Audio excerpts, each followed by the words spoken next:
या वेरूळ पुण्यक्षेत्री अनेक परदेशी नागरिक सुद्धा येतात। संबंध भारतात अनेक पर्यटक येत असतात।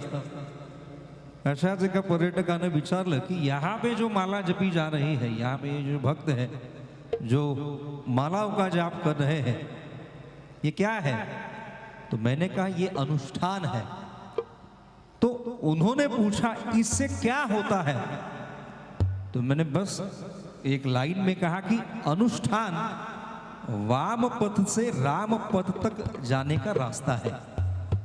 वाम पथाकडनं राम पथाकडे जर जायचं असेल तर अनुष्ठान सशक्त राजमार्ग आहे।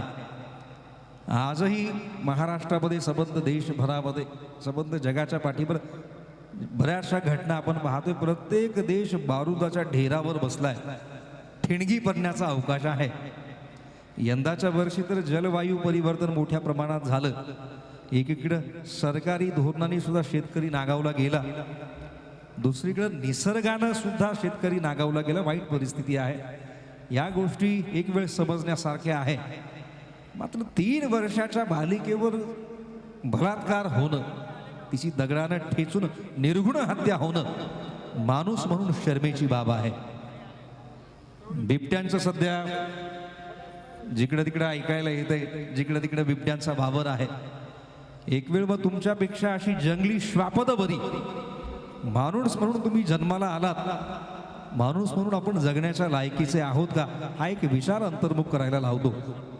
समाज हा 3 अक्षरी शब्द आहे। समाज आद्याक्षर स आहे। हा स जो आहे तो संतांनी मला वाटतं लावून धरलाय। स जो आहे तो अनुष्ठानाने लावून धरलाय, कथा कीर्तनाने लावून धरलाय। समाज या 3 अक्षरी शब्दातील आद्याक्षर जर गाळलं तर खाली फक्त माज उरतो।